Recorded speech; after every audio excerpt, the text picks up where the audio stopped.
live. We're now live on YouTube, starting us up on Rumble. Hello, good afternoon, and welcome to the Omni Coalition Show, aka TOC Show, where we talk about, things sometimes planned, sometimes not planned, all that stuff. Anyway, today is Sun's Day, aka Sunday, August 18th, 2024. I am A.O. Xander. Who's Refuge? Golden Loon. We also, there he is. And we also have you, viewer, of course, are you. Thank you very much for coming in and joining us. Now, before we get into what I have collected and thought of for talking subjects and whatnot, let's start with King. Has there anything been interesting happening in your own little world? Anything local? Anything you want to talk about? From the past week? Go for it. Not really. Okay. What about you, Sir Con Air?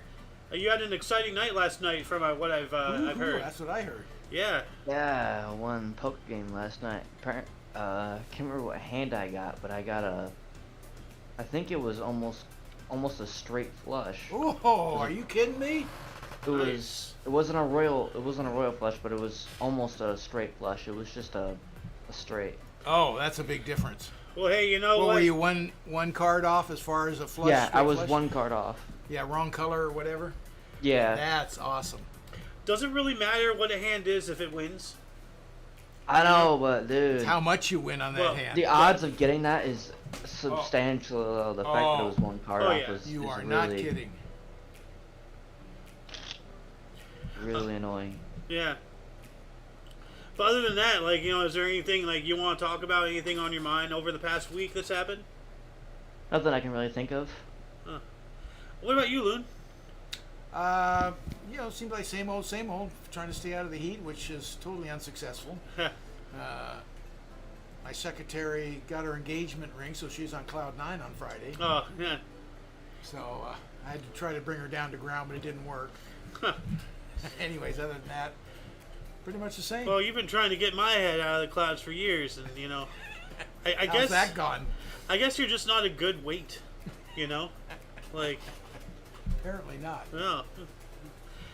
Well, as for me, all the stuff I have lined up, are all things that I want to discuss and whatnot, and leading us into it initially, one of the shows we had earlier this week, one of our regulars, Pete's, he was making some comments, while we were doing the show and everything, and I mentioned Vietnam and stuff. I don't remember the exact build up to everything, but essentially, after the show and everything, he and I, chatted and whatnot. Okay.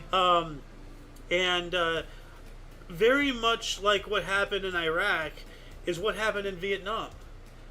Now, apparently, in 1972, Ho Chi Minh and the North Vietnamese Army and the Northern Vietnam, they were unconditionally surrendering to us. The war was over. It was done.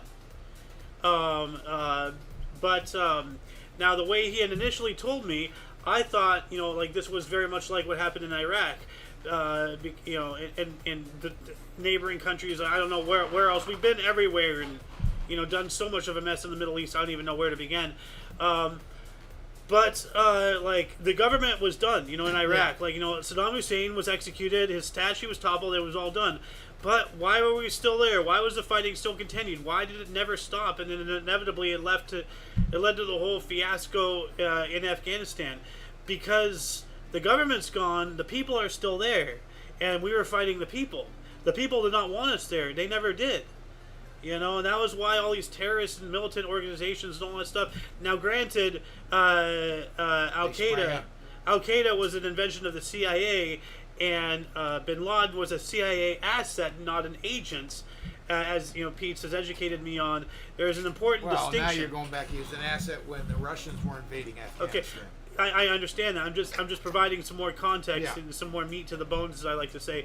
But getting back to the original topic with Vietnam, 1972, they surrendered. The thing, it was gone. All that stuff, and then obviously the war continued from there because we still had the Viet Cong, which Viet Cong is the ones that they were a paramilitary, more like a militia if anything, a guerrilla warfare group. Yeah. But I believe they also directly answered to Ho Chi Minh himself as well.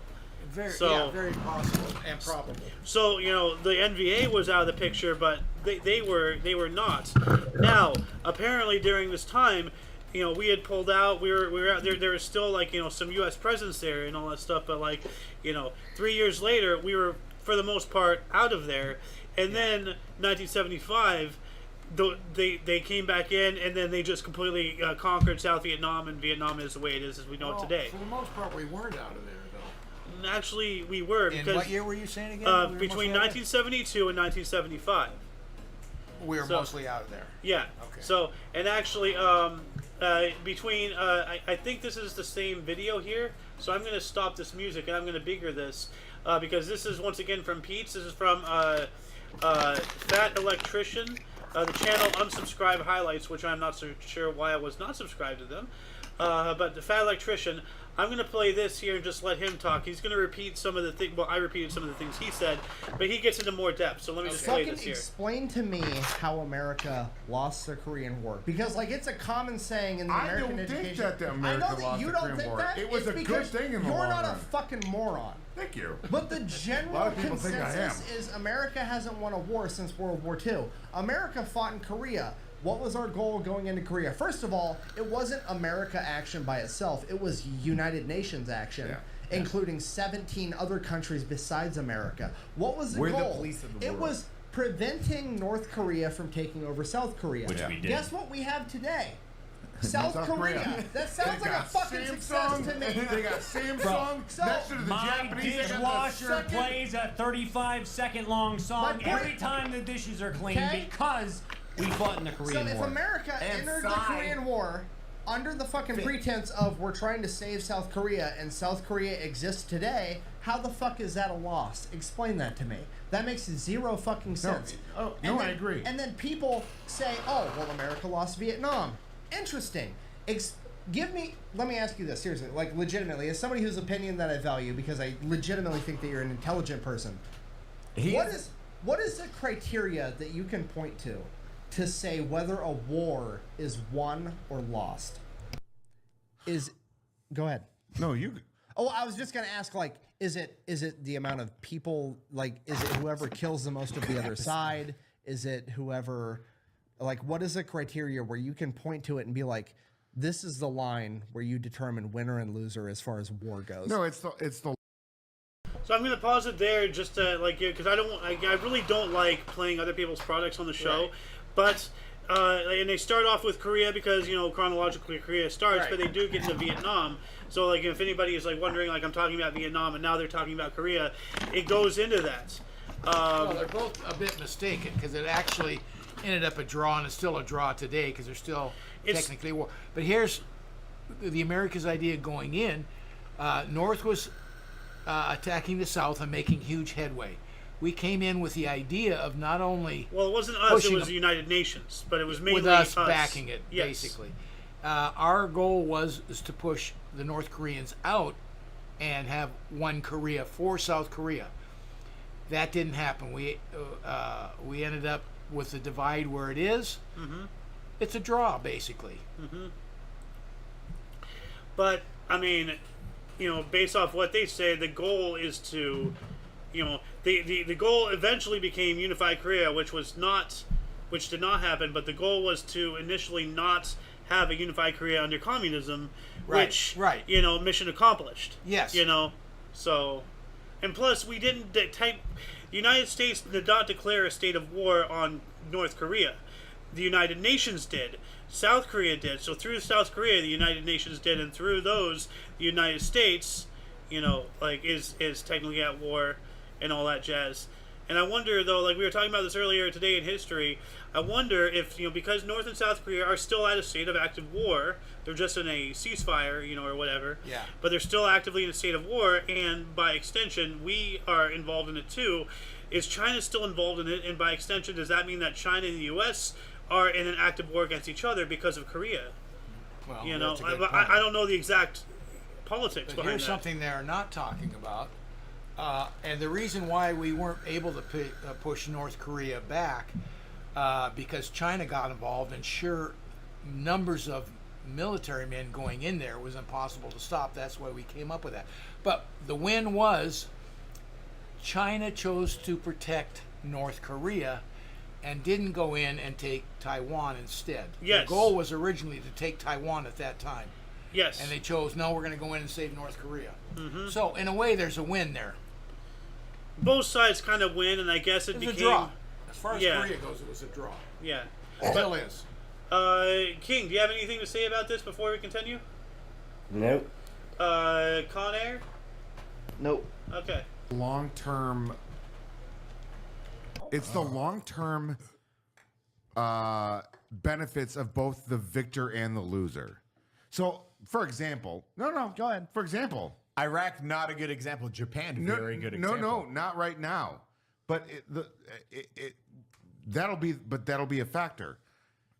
It's like Japan and Germany are extremely recovered, healthy, great countries, and allies of ours. Okay, so I'll Did I miss the question? I'm going to increase the speed if that's all right with people. Yeah. Like playback speed? Yeah, so I'm going to play at 1.5 speed, so... A little bit. I like your answer, but it's deeper than I wanted it to be. love this. If you're looking at war like it's a boxing match, Yeah. and at the end of the day you have to call a winner and a loser when the war ends. What is the criteria? You were referring to Vietnam. Sure, or any war. Like what is it? Like how did we decide who won World War II in Germany? They quit. They surrendered. Yeah. How did we decide who won World War II as far as the Pacific Theater? They surrendered. They surrendered. Yeah. Okay, so they were forced to sign a peace treaty that was not beneficial There's to a them overall. but there's a level of the Japanese had a level of I don't want to use the word civility, but they were on the same page as the rest of the world when it comes to that's how we operate. Well, they were they were forced to sign a document stating, "Oh, okay, we were wrong. This is how we're going to operate." And by the way, they've held up to it. So, and they have, and that's great. And Japanese is a tremendous fucking ally. Shout America out to this our day. fucking and they've like formed the whole world that we're in today, and I love it. But here's my question: Anime for life. Shohei Ohtani, the best ball player in the world. Fucking So we've already addressed stuff, dude. I've already addressed the Korean War and how South Korea exists. So I'm going to go ahead and call America and the UN in general the victor in the Korean War. The correct choice. Okay. Here's my issue with Vietnam. I agree with that. Okay, thank you. High five. Okay, here's my issue with Vietnam. In 1972, America launched Operation Linebacker 2. The 13 days before Christmas in 1972, America sent B-52s all day, every day to bomb the North Vietnamese. Mm-hmm. They had a 36-hour ceasefire over Christmas. After that, they sent a transmission to the North Vietnamese and said, "Are you fuckers ready to quit yet?" Mm-hmm. They said no. The next day, America sent 60 B-52s all at the same time to the North Viet. That's called a North Hail Vietnam Mary right there, yeah. And bombed the shit out of them. Hail Mary. By the time that 60th B-52 had dropped its payload and returned back to base, they'd received a transmission from the North Vietnamese that they were willing to enter peace talks. They then went to Paris and agreed and signed the Paris Accords, which was a peace treaty that did not benefit them. That peace treaty said that they were going to leave Laos, they were going to leave Cambodia, and that North and South Vietnam would reach a peaceful, amicable solution amongst themselves without American influence. And now keep in mind, this is 1962. It's not 72. 1972. Then America left because that was part of the peace treaty. That was in 1972/January of 1973. 1975, North Vietnam invaded the South Vietnamese capital, which we flew and out beat of South on Vietnamese. After America had been gone for almost 3 fucking years. Americans were there when that happened. They had to fucking evacuate Saigon and everything like that. But was it how we treated Afghanistan? Ish. Yeah, Americans were still there though. Yeah. In 1975? But see, basically, and then they start getting in a whole talk and everything, and a whole discussion like what we're doing and everything. So they played the long con. Yeah. Like they negotiated peace and all that stuff, and then they waited because we still had a presence there. But then they just like, just like the whole. And I think the VC were mostly behind the Tet Offensive, but they just waited a couple years and just came in and took it, like so fast that we had no time to really react, and we weren't gonna go back in and do a whole slog all over again to take the entire but the entire country, peninsula, after spending over a decade at a standstill. There's no way we were gonna take all that back, So just screw it. The other side of it is too, Our culture looks short time much more than they do over. They look long term. Oh yeah. Far more than we do. Oh yeah. Yeah. So, but that's really interesting, and like, yeah, and as I said, like initially, like I thought, I didn't think it was like a long con. I thought the VC kept going and everything very much like how in more modern times Al Qaeda and whatnot kept going, even though there was no government in Afghanistan and all that stuff. But no, like they played the con, sneaky, but still, like, I mean, these are the little things that they don't teach you in school, and like, can't really find things like that. Really interesting stuff. But they don't bring up much of how big a part China was in having North Korea's back. That's the only thing that saved them, really. Oh yeah. Well, like there's a video out there. Let's see if I can find it really quick. Let's see here. China didn't want South Korea on their border. That's for sure. So they wasn't. There was a definite reason why they were there. The Korean War every day. Korean War map time lapse. I guess there's one I saw. I think this is the one here. So let's just play this. I'll mute this audio really quick. And let's see. I'm going to 1.5 times speed it. Just for the sake of time here for this show. But yeah, so this is the Korean War. So this is the North. They're coming in, and they really did a number. And we came in and we invaded like somewhere around this. Yeah, there it is right there. And then we unified and then pushed back up. But then China comes in. Boom, there it is. Yeah. Boom. Oh, and then. And it was sheer numbers. We realized we couldn't handle it. Yeah. I mean, Oh. Yeah. And the star here is Seoul, and the star over there is Pyongyang. So those are the capitals of those South and North Korea, respectively. So. Well, I got the capital back. Yeah. But, like, it just kind of turned into a standstill and everything, and we're just like, okay. And that's where it ended. Like, we had more land than... Oh, yeah, so that's right there. So, like, initially it was like, directly a straight line across, but now it's like kind of a wavy line. The border. Yeah. So. But another thing, before I go into this, does anybody have anything to add? Anything to... No, I think that was covered it. Okay. This one is really interesting, kind of going back a little bit into... It's like a ray gun. Actually it is. Is it? Well, this, let's play this. This is once again from the Fat Electrician, and this is at his actual channel, the Fat Electrician.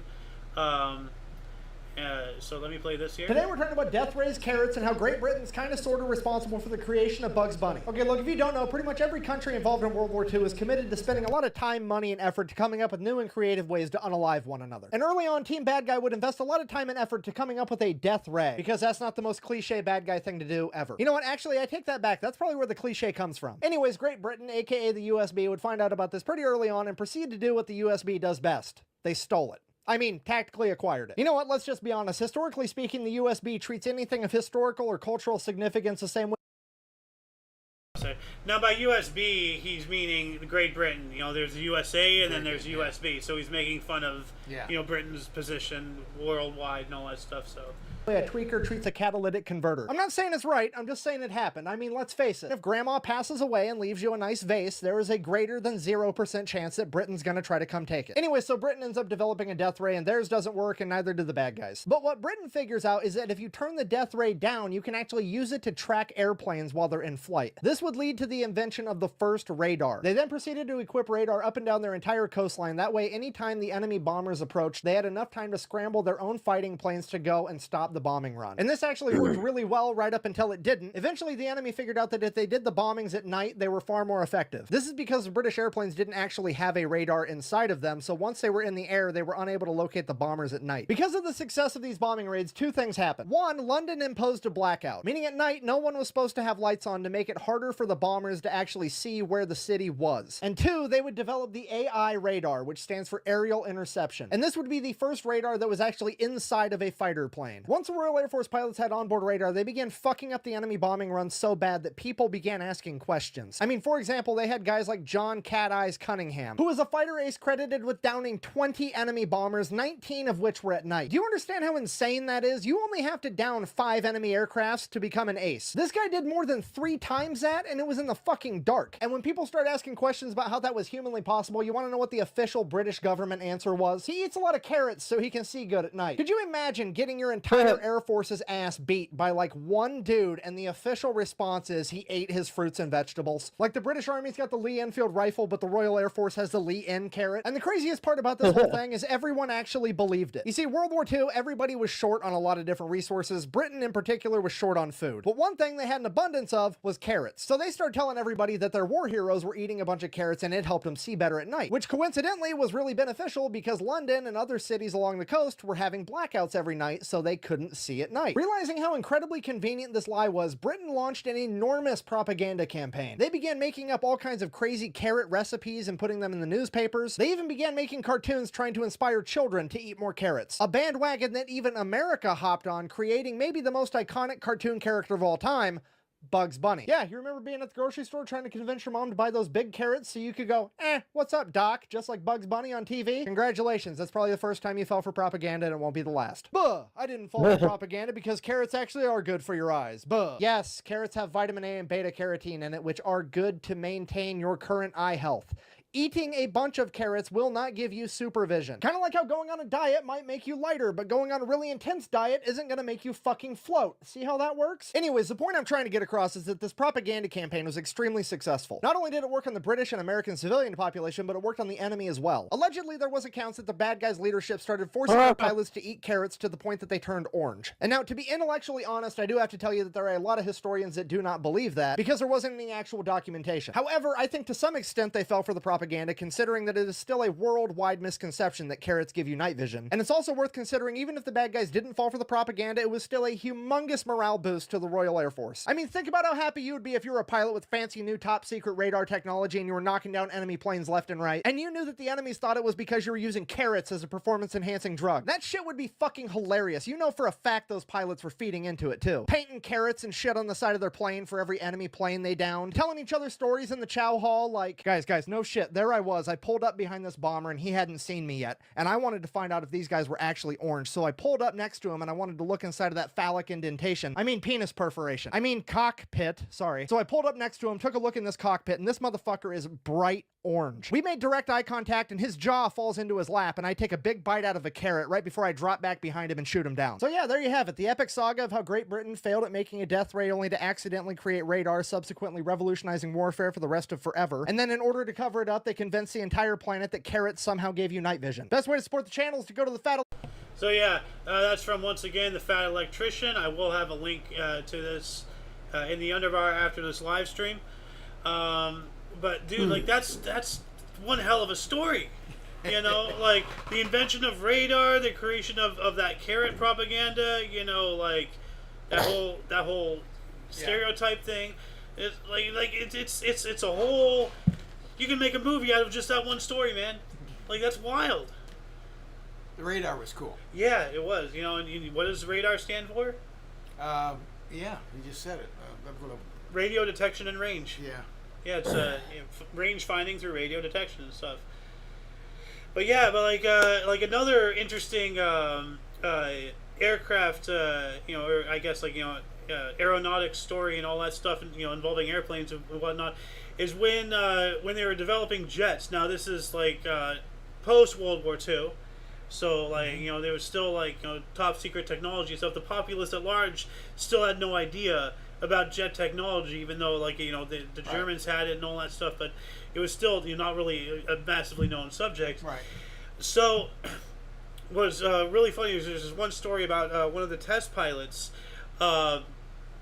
He goes up and he's in a full gorilla suit, like a costume, you know, like, you know, we can go to a costume. He's in one of those gorilla costume parties, like, you know, something that you see out of Trading Places. You know, they put that guy in the costume. Yeah. One of that. So that way, if he is inevitably seen by like random other pilots or something, we're like, oh my god, I saw a gorilla flying a propellerless airplane. Okay, enough with the rum, like, just like it's pre-gaslighting, I guess, like, just to keep it a secret. Yeah. And that's pretty cool. So, now let's see here. Very much akin to. So I've covered all this. We spoke about this a little bit. I'm not sure on the show, but California, I believe, has passed a legislation to remove U-turns. We saw something about that, yeah. It was against gays. I thought it was just in a certain area. Is that right? Yeah, it was just a certain area. Yes, they are calling the U-turn sign anti-gay or something. A homophobic signal. There you go. To subliminally get people to reverse their decision in becoming gay or whatever, and go back to going straight or whatever it is. Whatever. Who comes up with this stuff? Psychos. Crazy people who clearly just stupid. We need to make you want to talk about a real MAGA. I'm all for making asylums great again. Let's start putting these people back into padded rooms where they belong. So if they put up a sign saying no U-turn, that means it's promoting homosexuality, right? I guess so. Hello, God, is this dumb? I don't know. It's just ridiculous. Oh yeah, and I also put a note here. They're going after coffee. I gotta start, posting links here, because a lot of these comments are, whenever King and I are watching random videos and stuff, something crazy happens, and then I make a comment. But apparently, they're going after coffee because of climate change. So, the system, they're trying to cancel coffee. They're trying to say, oh, if you drink coffee, you're contributing to climate change or something. More of this, horse crap. It could be that in our rainforest and everything, they're cutting down a bunch of land to grow coffee. It could be something like that, but still. But I mean, see, here's the thing, and we had a whole conversation earlier today about this. In the same vein of thinking, as I say, oh, if you're really anti-drug, if you really want to go after marijuana, if you really want to go after caffeine, if you really want to go after drugs, go after sugar. In that same vein of thinking, okay, well, if you want to go after coffee because of climate change, then go after chocolate, not only for climate change, but it is, I'm not sure to what percentage, but it is harvested by child slave labor in South America. All kinds of that. All kinds of yeah. Oh yeah, but if you really want to start, going after these things, stop cherry picking things. Go after the whole thing. Stop with the chocolate. Hershey's is one of the largest, at least to the public knowledge, slavery organizations, because they have normal slavery and child slavery and all sorts of things to harvest the cocoa plants, and then they have cahoots with the drug cartels, because where does cocaine come from? The leaves of the very same exact plants that the cocoa beans are harvested from. The same plant, I believe, same exact plant. Well, a lot of actors and sports famous people have been called out when they come out with their shoe or their designs or whatever it is, person and everything, and then they find out it's made with slave labor in some other country. Oh yeah, the Nike Jordans and all that stuff made in China. I'm not saying child anything slave individually. labor. I don't know what they're doing, but there's a lot of people have been called out. Oh yeah, it's an epidemic, and that kind of leads us into the whole thing. I wanted to have a whole discussion. It was yesterday's or the day before. Yesterday's show, right? I don't know. What are you talking about? You wanted me to make that little clip. Oh, on junk buying. Don't buy junk anymore. Yeah. So it was somewhere around 19 something. So yeah. Let me play it right here. Got to build our livelihood back on something more, more sensible. What? Essentials. That's right. I'm not talking about food. I'm talking about crap. Well, crap is food. Food is a necessity. This is not. Okay, so basically the basis of that whole thing, this goes into the entire system of commerce, that we have set up. Like, we're talking about, okay, give up chocolate, give up this, if you want to really go after stuff and all that whatnot. Like, we are such a runaway consumerist society, like Absolutely.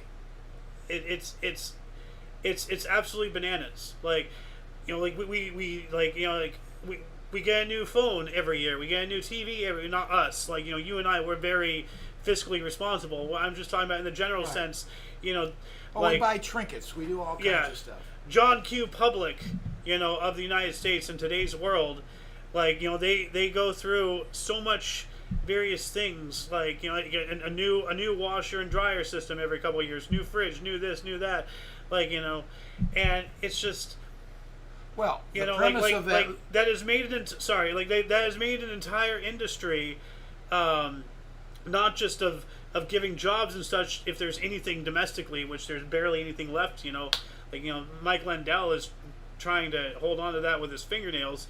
But, like, for the most part, anything, especially big stuff, they just outsourced all of that stuff to China decades ago, So, it produces jobs, but not for us, and it just costs us money that's going, out of our borders. Like we're not benefiting at all. Well, like, the premise of that little clip there was stop just wasting money on junk stuff that's not needed at all in your life and everything else. Yeah. The other side of it was that's what builds our society. That's how we house ourselves, feed ourselves, because we're a throwaway society. Yeah. And and that was the premise of it. Well, I'm not talking about just like outright stop buying whatever you do not need. Like, of course you're going to buy random crap. You're going to buy frivolous crap. I'm not against that. What I am against is somehow, like, our culture of economics and materialism and all that whatnot has gotten so bad that the term planned obsolescence, Sure. like, our phones are how old and all that stuff. Like, I'm having I've had some problems running games and whatnot because my hardware can only handle so much. Like, I'm very antiquated, and pretty soon here, like, I might not even be able to run the base operating system of Samsung Galaxy phones because my phone might not even be powerful enough to run it. I'm not sure how long it is. But on top of that, on the other angle, and I was talking about this earlier, during our coffee time and all that stuff, AT&T, and I know for sure, now most likely Sprint, T-Mobile, Verizon, all these other carriers will do the same thing, but AT&T, I know for sure, and this was several months or so ago, according to this video I was watching, and I already knew about this before, but they are actively policing what you text and what you say over your phone. If you say anything, through text, through email, like anything through your device, any form of communication, and you talk about anything that they deem, against something, if they deem it misinformation, if they deem it dangerous, if they deem it whatever they deem it, then they can charge you atop your bill a fee per incident. Well, you're getting way off topic on that, and I agree with you. I am, but and there are other choices to get away from that. If you just look and get away from the big carriers, there's real small ones that are up and coming that have a lot of freedom on them, like Pure Talk. Yeah. That's a small company making a niche, but if you really want to get away from all that, there you go. But that's exactly, so you have like choices, but that's not what we're talking about. Trinkets and stuff. That supports our culture. No, what supports our culture is people constantly going out and every year buying phones at increasingly rate price. Like, I remember when an iPhone was $50, and then it hit 100, then it hit a couple hundred. Now they're in the thousands, and people buy new ones every year. Well, yeah. I remember I got my first phone for $100. That's it. Yeah. Oh man. I had that phone for 4 years. Yeah. I think we paid something like $10-15 for our first phone, something like that, and it was a package deal, obviously. And we bought 5 of them for the company. But they're little phones with the swing. The flip phones. The flip phones. Here's what you're not even talking about: $1 trillion industry that feeds thousands, if not millions, of people to get you to buy all this crap. Advertisement, and it's a $1 trillion industry. and a lot of people get very rich. A lot of people, house themselves with it, and it's convincing you to buy all that trinket crap. But see, the reason why I brought up the whole, monitoring your thing, policing, and charging fees on you and everything, is because societally we have somehow accepted all of this. We buy new stuff. We just clicked accept. I mean, like a really good example of pointing that out is the recent whole thing that Disney is doing. Like there's this one guy who phoned ahead to the restaurant. There was some restaurants on property, like in Disneyland or Disney World, wherever it was, one of their theme parks. It was on property. It's a third party company, but it's on property. They called ahead, told them he had like a nut allergy and a gluten intolerance or something. He had like a couple food allergies or something. Yep. So they told them, they were well notified in advance. They completely ignored it. He had an episode, and unfortunately, he did not make it. Now,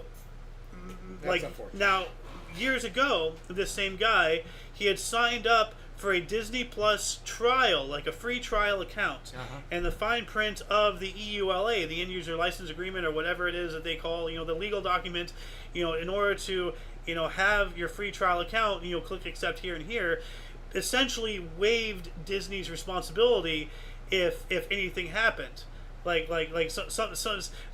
Some specific terminology involving, but because it's owned by Disney, and that's that's Disney Plus, that's a streaming service, because it's owned overall by the entire parent organization, umbrella corporation thing, they're trying to tie that in and using that as a way to absolve them of responsibilities for this outrageous negligence that led to someone in no longer being with us.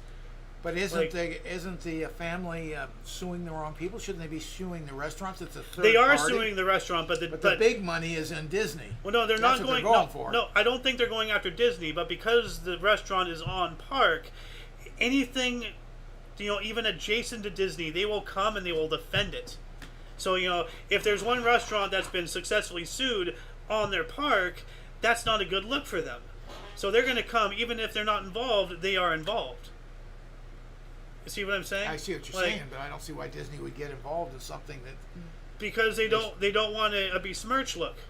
I don't know, but see, that's why I'm saying, like, all of this over consumerism, all of this buying something new. Like it used to be, if your TV broke, you went out and got it repaired. Now it costs like half as much or less to get a brand new TV than to just get yours repaired. Yeah, it's all crap. And it's all designed to break, and it's just...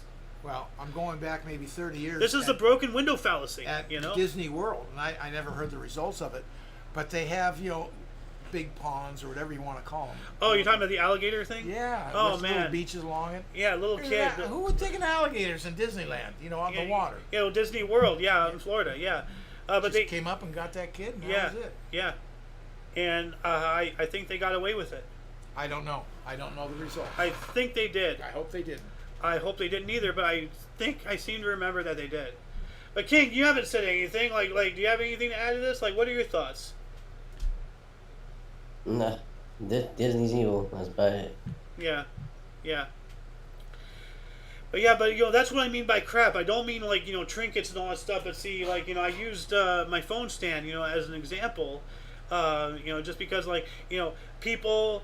They go and they buy another phone stand because it looks cute, or it matches their purse, or it matches their desk, and then they have a phone stand here and a phone stand there, and it's just calm down, with the over consumerism. I'm not against buying random crap, but people have got to stop, buying new phones every year, buying new this, buying new that. We got to figure out how to take care of our own cars. We got to, get more self-reliant. I don't want the general populace to get into a position where all the farmers are getting into. Good God. And that's where we're heading. If we're just blasé, it is what it is, well then, you surrender your right to complain if you don't do anything about it now. Join me. Do you recognize the repercussions? Because you have two choices. You can do what you're doing and grow and expand it. Mm-hmm.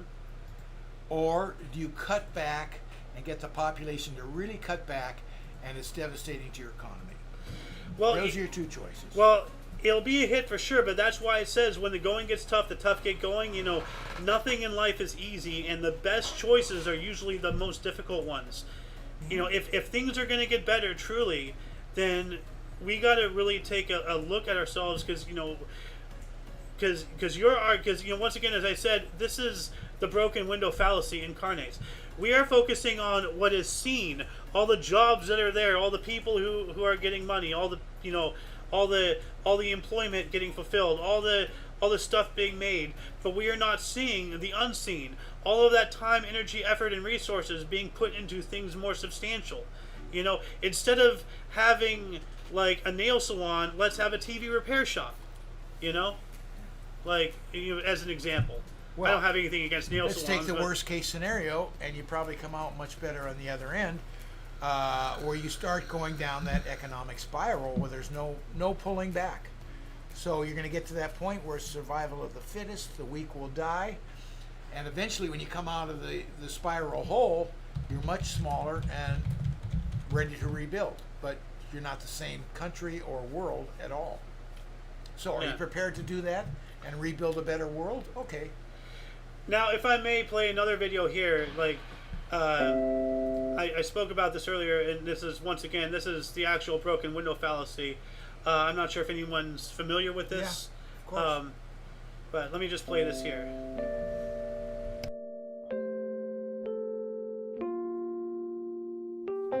What is the broken window fallacy?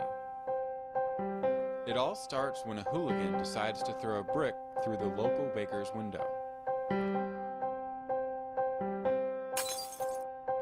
The community gathers at the bakery to discuss what has happened.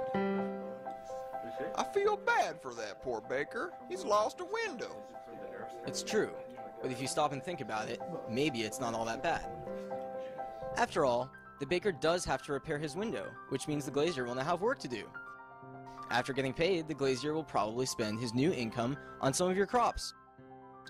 Then you'll have income to spend on even more goods and services. Biscuits and gravy. The hooligan has actually stimulated the economy. Imagine how many more jobs would have been created if the hooligan had done more damage. Have you all lost your minds? Haven't you read Frederick Bastiat or Henry Hazlitt? You're only focusing on what's seen, the money I will spend repairing the broken window, or while you will ignore what's unseen, the money I would have spent on a new suit. The tailor would have also spent his new income on some of your crops, a farmer giving you more income to spend on other goods and services. The only difference is that I would have had both my window and a new suit, whereas now I only have a window.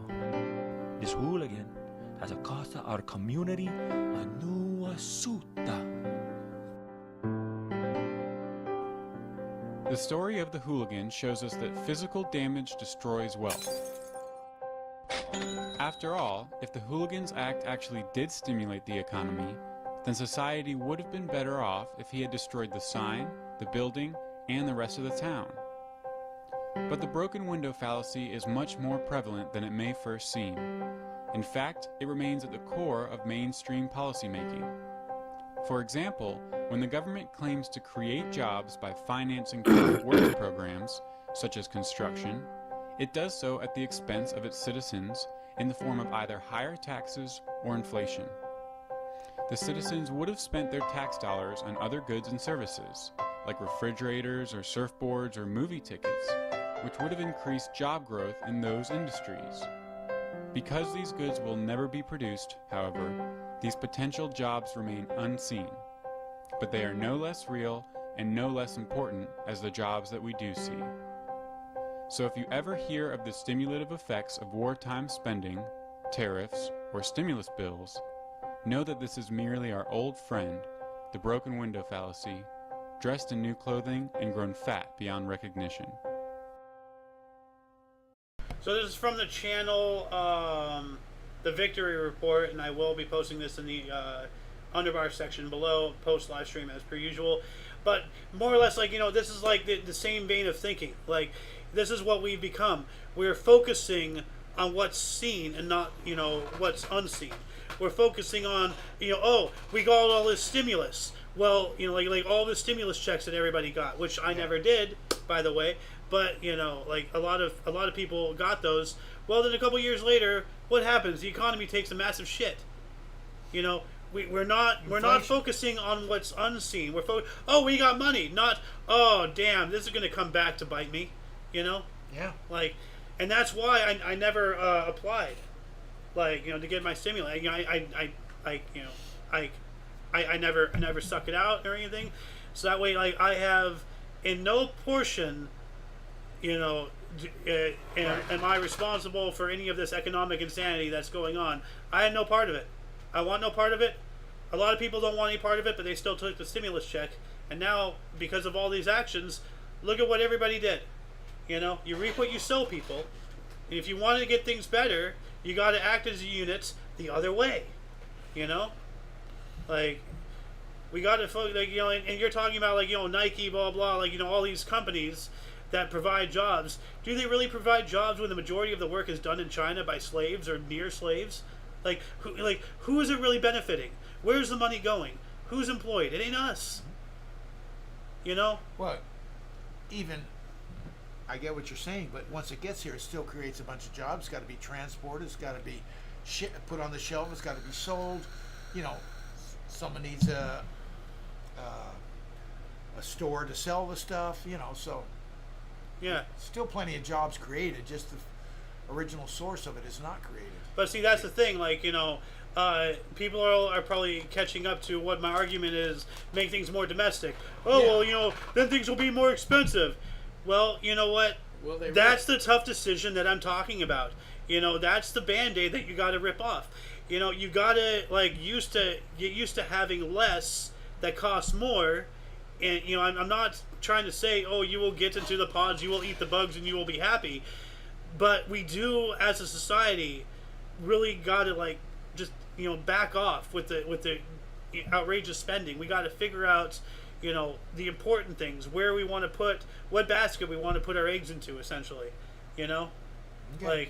And the more random crap we buy, the worse everything will get. The farther along we go down this path, the harder it is to make a U-turn. And we're already probably past the point of no return anyway. As you said, now, if we do anything, it'll cause massive economic disruptions. Oh, well, absolutely. Unfortunately, that's what we got to go through. Otherwise, things are just going to get worse. And eventually, because nothing will last forever, eventually things will bounce back. But how hard do we want to make it on ourselves? Do we want to be in control, or do we want to force it to happen? That's the question. So, anyway, before I continue on, let's see here. I'm managing the channel here. This is how violence happens, okay? Imagine the blue-haired Starbucks crowd if coffee becomes illegal, and then there's the gun-toting conservatives, coffee addicts. Oh, God. Yeah, we were talking about, they're talking about canceling coffee because of environmentalism and all that crap earlier. So, yeah, imagine if they do that. What will all the nut jobs who go to Starbucks, the Buckians, they'll go crazy. And as Jewel said, the gun-toting conservative coffee addicts. That's even more concerning. Imagine someone who's like Mom with her coffee and armed. Uh-oh. That's not a picture I want to imagine, really. Imagine a furry suit, blue hair woman with a fucking M16 pointing a gun at you. Where's my fucking coffee? Yeah, with the jitters. Yeah. Yeah. Start shaking. Where's my coffee? I need some. Now, this is another somewhat long video, and I might not play the entire thing. We'll see. But I'm going to playback speed it at 1 1/4 speed. So, but this is really interesting. And so the theory goes basically, so there were three parts to the conspiracy theory. So one is they had the production facility right there, right where all these musicians showed up. Two is the musicians, a very large percentage of these young musicians were sons and daughters of senior U.S. military and intelligence officials. Including Morrison. Including Jim Morrison, whose father was the head of naval operations for the Vietnam War at the time. Okay. And there were these other, I forget which ones, but there were these other musicians at the time where their parents were senior in military, psychological operations. And like that's all real, like that's all documented. And then third is the head of the Rand Corporation, who was one of the inspirations for the Dr. Strangelove character in the movie. Okay, so like I'm gonna fast forward this to the point that I want to make because this is really fascinating. But once again, I will be posting this in the underbar down here. Hold on a second. There we go. Didn't have at the time. How did they fake it? They just did, yeah. Exactly. This is Yeah, so let me rewind it. Actually, basically, the U.S. military was basically faking these bomb tests to freak out the Russians, to make us think that we had weapons. We had basically a potency to our nuclear weapon arsenal that we actually didn't have at the time. How did they fake it? They just did, yeah. Exactly. This is it. Well, so there's a yeah. Okay, so here's the question, right? So what happened? Okay, so this is great. Okay, you'll love this. So what happened to the camera? You son of a bitch. You son of a bitch. How is that happening yet the camera is like totally stable and fine? Oh my god. And by the way, the film is fine. The radiation didn't cause any damage to the film. Oh my god. This looks like how you shoot. Well, by the way, okay, we'll do this one. We'll do the loop one more time here. Let's see the car. The car's right behind the house. It just showed up. Oh, okay. It just showed up. So wait a minute. First of all, where'd the car come from? No car. Second is, does it really look like car? A real, does that look like a real car? That's insane. And look at the and look at the. So yeah. So what they're pointing out, I'm not sure if the loon can see it, but if you look at the bottom and right the, here, okay. So you see the house, okay? Yeah. You know, but it's gonna do a flash, and then there's gonna be suddenly a car behind it. Watch. Yeah, and look at when the house blows. Look at the wood. Does that look like it? Look at there's a car behind it now. Do you see that? Yeah. Where'd it come from? It's almost as if there was a cut in editing. You think? So like we all know we've all Completely seen different time of day. Yeah, we've all seen this footage. Yeah. You know, everybody has. But as this guy is arguing, all of this is all a lie to, convince the Russians. We have all this powerful stuff, and I think he goes into like a little like crazy town thing going on about the whole Hiroshima and Nagasaki thing being a lie, which I really don't think so, because there's witnesses. Yeah. But those are full size. His greatest point is, hey, how come the film's intact? Yeah, well, how come it can't be in that area at all? How come it's stabilized? Yeah. Yeah, it didn't shake, nothing. I mean, even if it was behind some structure, the wind moves back and it'll shake it. The ground it'll shake, maybe but the giant lumber beams as they go flying. Yeah. That's hard to say. Is that a house or is that is that a 12-inch scale model? What? Right. So the fucking car. Anyway, I don't know. I have no idea. Having said that, if that was fake, it was fake at Lookout Mountain. Wow. Right. At the exact same place and time. But did they have the kind of special effects to do something? So basically that's really wild. Very. And that coincides. You never think about that for a second. Yeah. You just accept it as there it is. Exactly. Joe Rogan said exactly what was on my mind. Why is the camera not shaking? Yeah. You son of a gun. So. Now, we are approaching our first hour, so I still have a couple things here, but we'll probably save that for next week. I want to get into the news really quick. So, we got here, Russian man to sue privates for having fifth child after getting a vasectomy there. So, he's suing his own genitalia. How does that even work? Let me read this for substance. In 2022, after becoming a father for the fourth time, Maxim, what a name, Maxim, like the magazine, yeah. A 45-year-old man from the Russian city of Ufa made the radical decision to get a vasectomy to ensure that he didn't get his wife pregnant again. He visited Promyscina, a local medical clinic that performed vasectomies, and agreed to pay 30,000 rubles, or $330 for the operation. The procedure was successful, and Maxim was discharged from the clinic after only a few hours. Well, I guess that's the last time he'll ever discharge. Anything, as well as Doesn't work that way. Everything as well as good. Everything was well as good until early last year, when Maxim's wife told him that she was pregnant again, which was quite a shock considering the circumstances. Despite the man's hopes of a false positive result of the pregnancy test in November of last year, he became the father of the for the 5th time. Now I wondered if he had a DNA test, because she could very well have, like. It says here, according to the Shot News Telegram channel, the UFA clinic offered to settle the dispute by returning the cost of the vasectomy to the clients, but Maxim refused the offer. He and his family are reportedly lawyering up to sue the clinic for moral damages and for the upcoming expenses associated with raising a 5th child. So he's not. So he's not suing his own privates. No. So. Yeah, it doesn't make sense. Well, in today's world, it kind of does. No, the headline doesn't make sense the way they've written it. In today's world, it kind of does. Like, hey, why not sue your own genitalia? Because it should have said private clinic or something. They left clinic out. Well, I think that's intentional because it got my attention. Yeah. But let's don't say clinic. Yeah. All right. King, you want to read off a couple headlines here? The toothache tree, a unique coin-covered shrine in Kathmandu. And look at this. It's covered in coins. Ooh. So, located on a narrow street in Kathmandu between Thamel and Kanadumar Square, the toothache tree is undoubtedly one of the most unusual tourist attractions in the Nepalese capital. Okay, here we go.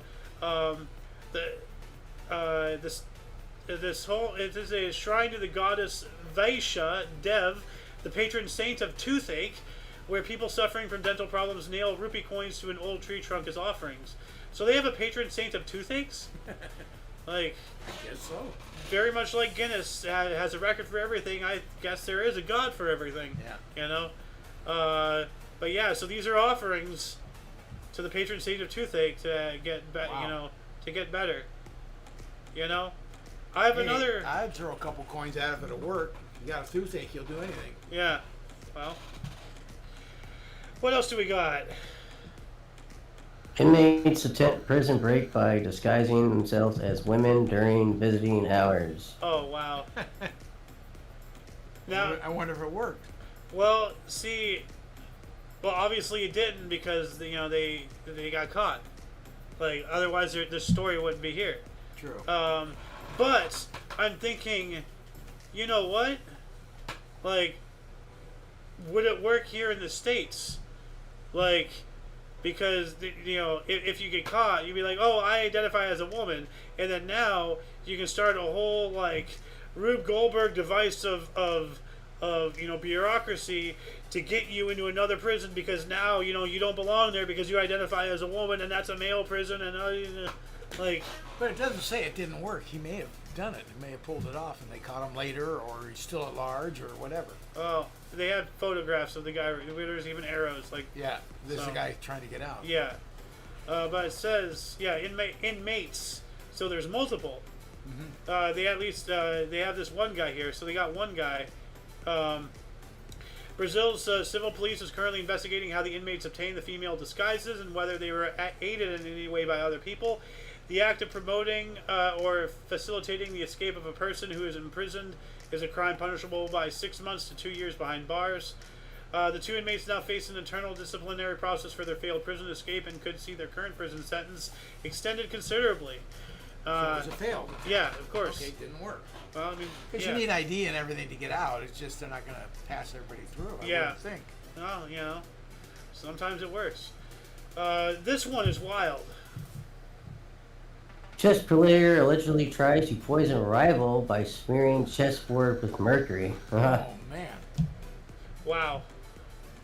Like, dirty chess. Checkmate. Yeah. Well, I mean, it's a game about kings and knights, and, what better way to kill your opponent than food poisoning, Yeah. Huh. I, as a kid, I have no memory how I got a hold of it, but I have a little glass vial. A little bit of mercury. You take it out and play with it, and it balls up, and you break it out. Oh my play God! With mercury. Oh my God! No wonder I'm screwy. Like, back in the day, back in the 50s and 60s and whatnot, like at the start of the erector set age, when they had those chemistry sets and stuff, for kids and all that stuff. There was a time where you can actually buy like plutonium. I think like a small shard of plutonium or radium. It came in every chemistry set. Wow. Kids were playing with plutonium. I don't think it's plutonium, but plutonium or radium or something. It's a small, minute amount, but still, there's a company out there that has access to an amount large enough to portion it between how many, thousands, tens of thousands of units were made, and they all had a little shard of it. What? Yeah. How do they have access? How does a company have access to such a thing? That is wild. Yeah. But I guess back then, there was no real regulations and all that stuff. Well, if I had a little bit of mercury. Yeah. I can't remember how I got it. Probably a friend shared some of it that he had. Probably gave me a little. Well, mercury is one thing because that's toxic and that was discovered later on. But no, what you're talking about. But plutonium, uranium, palladium, whatever it is, that stuff is for. Palladium, that's just a metal. Well, whatever it is, but that stuff for that's military. That's it's not just that it's radioactive and it's a health risk. Why would there be anything of that level when we need that to make the bomb, during the Cold War, the 50s, the 60s? Yeah. Why are we sharing our nuclear stockpile with our citizens? What? Let's put this in our chemistry set. Yeah. So what do we got here, Sir King? This one is hilarious. A dangerous criminal wanted in the U.S. for 20 years, found working as police officer in Mexico. Wow. So Antonio El Diablo Riano, a fugitive wanted by U.S. authorities for almost 2 decades in connection to a fatal shooting in Cincinnati, was recently found working as a police officer in Mexico. This guy. Wow. Good grief. This guy is living the life of a sim. You go from being a criminal to being a law enforcement officer. Yeah. What's amazing after 20 years they found him. That's amazing. Yeah. Someone must have reported him. I guess. A mad wife or something. Well, with all of this technology and everything, it was demonstrated very well in The Circle. You remember The Circle, King? That movie? Yeah. All of the photos, all this facial recognition technology, cameras everywhere, computers, internet, everything is linked, everything's talking to each other.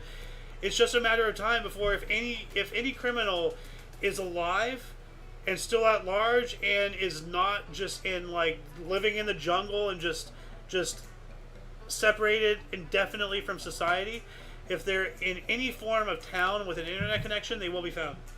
Eventually, it's just we're living in a police state world, And yet we can't find out who left coke in the White House. Oh yeah. Yeah. Right. Yeah. Oh well, speaking of coke, what do we got here? Chiapas, Mexico's Coca-Cola addicted state.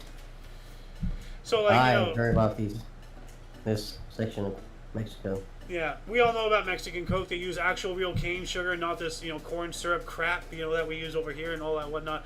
But very much California, Texas, New Jersey, New Hampshire are states in the United States. Chiapas is a state in Mexico. Yeah. And apparently the Mexican state of Chiapas, where the average person drinks 821.2 liters of Coca-Cola per year, roughly 32 times the global average. Yikes. Is that because of water? Yeah, don't drink the water in Mexico. It'll give you death. But then again, they use water to make the Coke, so yeah. I guess they filter it and everything, so. Wow, yeah. But yeah, 821.2 liters a year. That's a lot. That's a lot. I don't even want to start doing the math. What else do we got here? Flimsy-looking suspension bridge is probably the world's scariest. And this is actually the thumbnail for today. Would you drive over that? Look at that thing. That's a little lift. Oh wow, you can drive on it. Sweet. Yeah, lovely. just you don't want to hit traffic coming the other way. Oh no, there's actually. Look at that. Yeah. And where is this again? Chongqing. It has to be China. So. 45 tons in maximum vehicle load. Wow, I would not drive that. Like, that's insane. But you asked where? Yeah, China. Here we go. Okay, yeah. Yeah, the Dadong River Gorge in Chongqing, China. Oh. Beauty clinic allegedly tricks young man into getting breast implants. That's awful.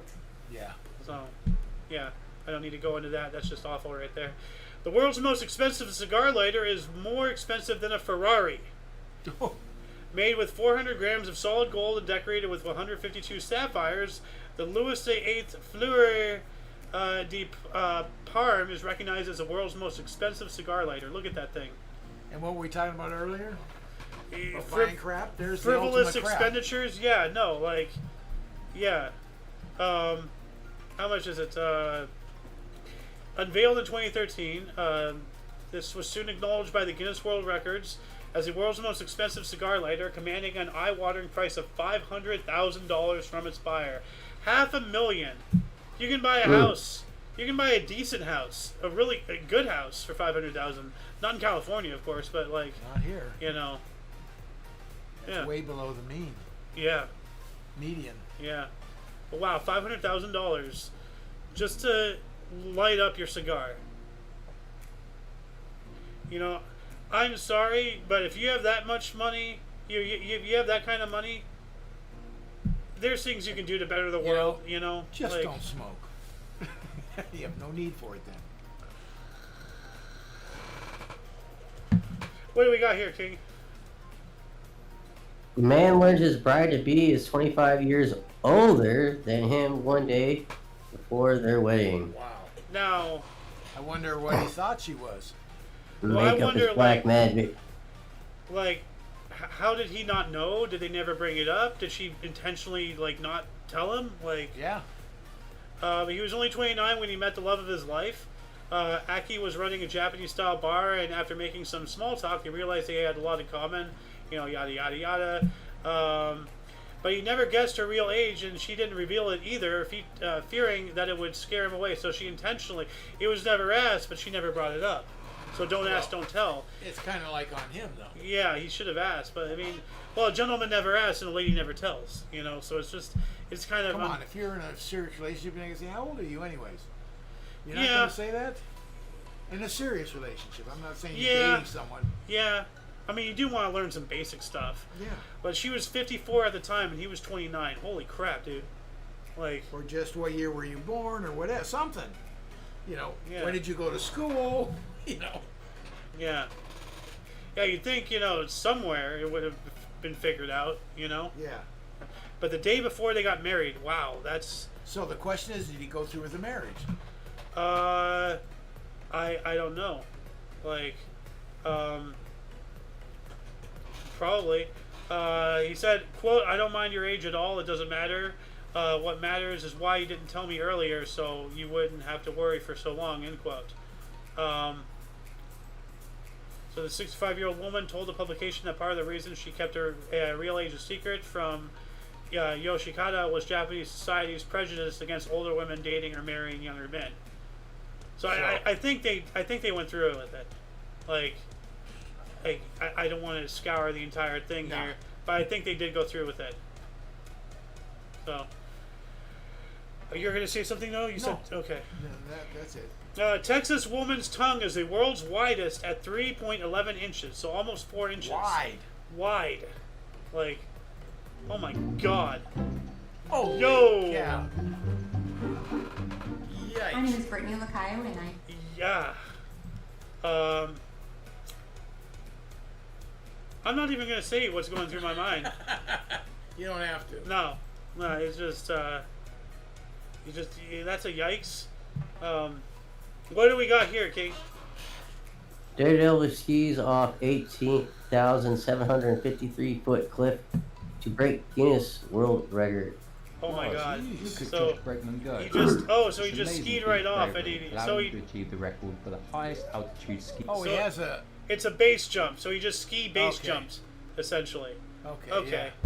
All right. I thought he was skiing down the face of the dang thing. You know, like that would have been a lot more that's impressive. impossible, you know. But Like, oh, he jumped off a cliff and parachuted. Whoop-de-doo. Okay, who cares? Origins of Black Ring in the Sky over Virginia are a mystery. Here we go. A More of this, mysterious- Oh, that you know, right there. crazy stuff. Actually, let me open it up on YouTube here so we can get a bigger view.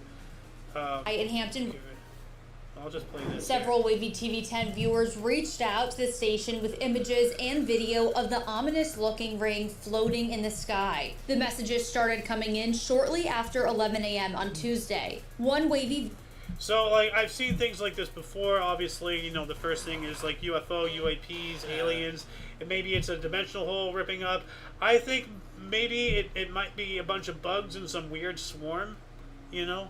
Like, it might be, like, it's definitely not birds, but I'll just play this without sound. But, like, you know, that's still weird. did they ever find out what it was? Or No, it remains. It says here, over Virginia mystery. Oh, okay. So it's just like, hey, this happened. We don't know what it is, but it happened. Like, Well, the question is, did they solve the mystery eventually? But apparently not. they said the cause was likely pyrotechnics or similar incident of concentrated fire causing a smoke ring to rise. But it stayed. See, the thing is, that's unconceivable because smoke disperses in Currents. air. Yeah. Yeah. Well, And you currents can will take it see, away. you can see it's moving. Like, hold on a second. Let me. Those are still images. You see the actual video. You can see it's waving. It's moving, ever so Or is that slightly. the camera moving? Well, no, the camera's moving, but you can see that, you know, it's slightly, like the rings are you know, ever so slightly, you know, moving, pulsating, you know, moving, you know, changing in thickness and thinness. Like you can see right there, you know, it's a different position. That is not smoke. That is absolutely not smoke. And by that altitude, it would have very much dispersed. There's no. Yeah, it's not gonna stay There's on no fire on Earth that creates smoke like that. I'm sorry, like, you know, that just hang times. You know, that's not normal. So I don't know. That's like a smoke ring, you know, blowing a smoke ring. Yeah, but that disperses. No, you know. yes, of Yeah. course it does. Yo, King. Dog spooked by thunder runs 20 miles from home. Ooh, that's a long ways. Well. Wow. Yeah. Like, 20 miles, jeez. yeah. Animal rescuers in Ireland said a dog spooked by a thunderstorm ended up running 20 miles from home. Wow. We have a Spanish man collects 3,615 different cell phones. That's quite a collection Guinness there. World Records. What? Look at that, I said. Oh yeah. And look, they're all on like movable shelving units. And everything. Yeah, no, he's got a whole thing to display. Wow, look at all of those. A lot of these look like repeats though. Like different colors, you know, same thing, different colors. well, not just different colors, but I mean like earlier on, like oh, well, it won't let me pause here. But you see a lot of there's the same color. Yeah. But he has them numbered. No, this doesn't count. You can't have now different colors. Okay, I can understand different styles and all that stuff. But if you have a repeat in the same color, you can't count that as multiple. Like that's not right. Why would you bother doing that? Here we go again. You frivolous crap. You know. Well, most likely he didn't buy 99.9% of them because, you know, people throw away phones, and then he's buying them wherever they're before they scrap them out. Yeah. Or taking whatever he wants. Yeah. They're scrapped. Wow. Wow, some of those look like the cordless ones from you know, house, you know, landlines and I don't such. see any of the flip-ups. Come on, give us some flip-ups. They're older. I think he probably has them on display. They're probably flipped up. Oh wait! I just saw a couple. It's really quick. Do you see that? No. Hey, hold on a second. Right there. Oh. Do you see that? Saw some, yeah. Hey, hold on a second. Let me bigger this really quick. Boom, right there. Do you see that? Yeah. So he has some flips. What else do we got here? Man thought 200,057 631 lottery prize was scam. Yeah, $257,631 lottery prize turned out to be a scam. What a... Oh, I would sue them. Like... Well, was he the guy scamming, or did he get scammed? Well, it says here, Michigan... He thought it was a scam, and it wasn't. Oh. Oh, he thought it was a scam. A Michigan man delayed collecting his jackpot for 6 months because he thought it was a scam. He didn't realize he was gaining centuries of big cash second chance jackpot by playing eligible games at MichiganLottery.com. He was suspicious when he received an email about the prize February 14th drawing. So, he thought he was. So he thought it was a scam. Okay. So I hope he cashed in. Like I presume he did. You know, this is saying. Sounds like he did. He waited 6 months. Yeah. Okay, here we go. Crash truck covers California highway in boxes of raisins. Oh. Well, at least we don't have to worry about them dehydrating in that old California sun. They're already, raisins are just, like really thirsty grapes.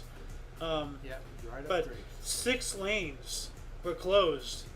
Spilled hundreds of boxes of raisins.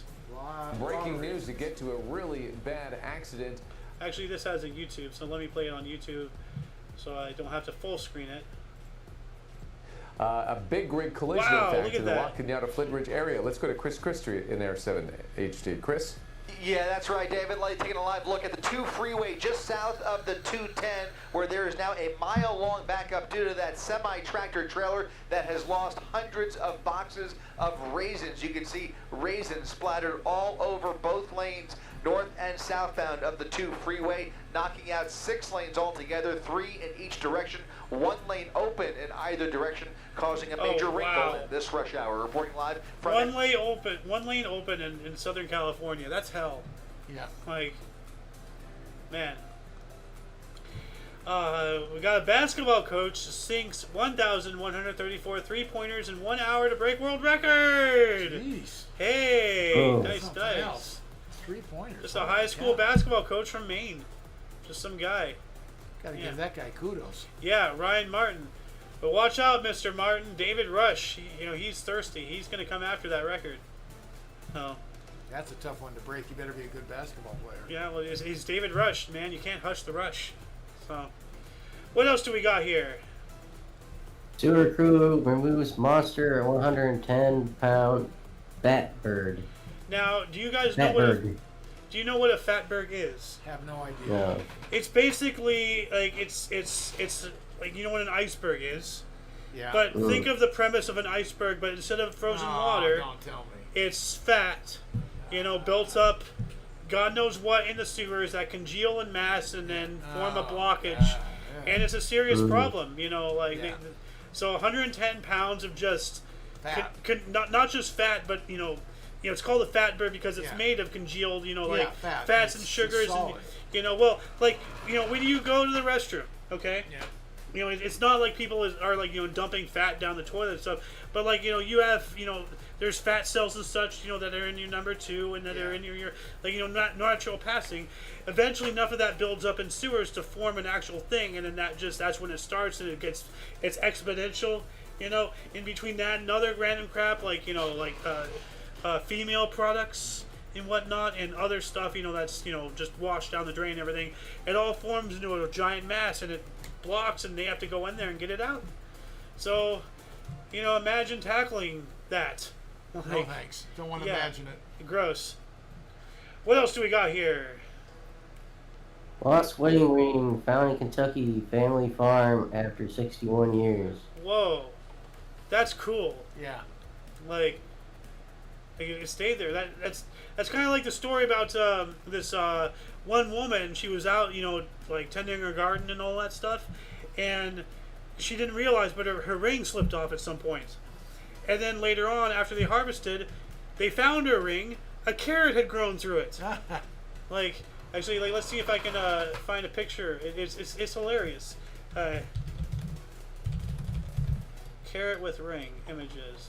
Yeah, long lost diamond ring. Yeah, this is it. Look at that. Yeah, this is it after they pulled it out. Can you imagine you're just pulling out carrots and then, oh snap, my ring. I think this one is no. This is fake. This is a proposition, but this is the actual real one. So, But that's wild. Yeah. And like we have one here with turmeric. It looks like a 1-carat diamond ring. You know, and that looks like a turmeric, right there.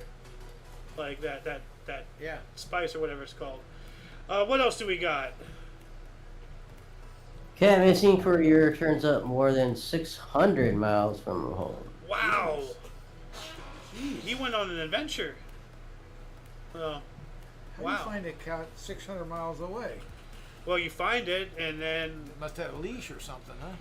With an address or something. Yeah, a cat who went missing from her Ontario family home turned up 1 year later and more than 600 miles from home. Even cats are leaving California. Yeah. Well, Ontario, California, or Canada? Yeah, could be anywhere.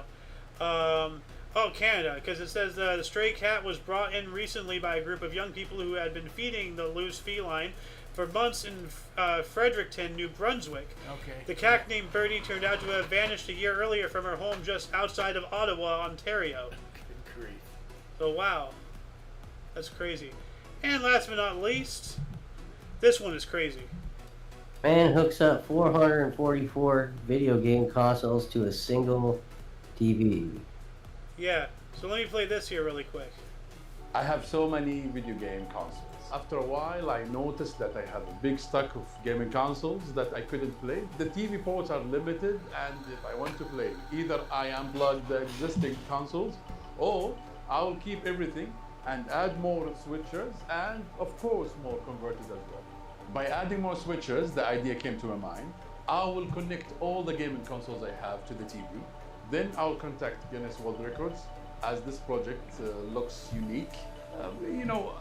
Includes hundreds of video game consoles, all different than each other. So I can play home video game consoles, computers, plug and play, and so on. So essentially what he did, yeah, like I'm pretty sure you understand this, but what he did was most, it's not all, but most of those consoles, the keyboards, the joysticks, all those stuff, that's all right now simultaneously connected to one TV. Yeah. Through all the switchers, converters, different all these things. So no matter what he wants to play, now he doesn't have to fiddle with all this stuff. You just turn it on, flip to whatever channel, and there it is. How does he know where's the switch for this one? I probably color-coded tags. I'm not sure. It's probably but a map of the whole thing. But that is... He'll have a schematic. But 444 video game consoles to a single TV. Grief. That is insane. Yeah. I don't even think I played 444 video games, period, in my life. No, I haven't. Yeah. But yeah, I'm going to go ahead and wrap us up here. As I said, I still have some things, but I think we can use these stuff to open next week. But yeah, does anybody have anything else to say? Nope. No. All right. Well, thank you very much, anybody watching us, on our little, random show here. This has been, the Omni Coalition show, TOC Show, and all that stuff. We do have other shows. We do have other things. Check the bar in the description for anything you may be interested in, anything that we've collected throughout the show. For all of you and all of us, I'm Xander. King's Refuge. Golden Loon. And Conman. And of course, UVRU, thank you once again, as I said, for watching us. Until you catch us next time, we do this show every week, or if you watch our history show or any other one of our products. Until then, don't forget to look right and left at every intersection, rate 5 thumbs, and subscribe. Toodles!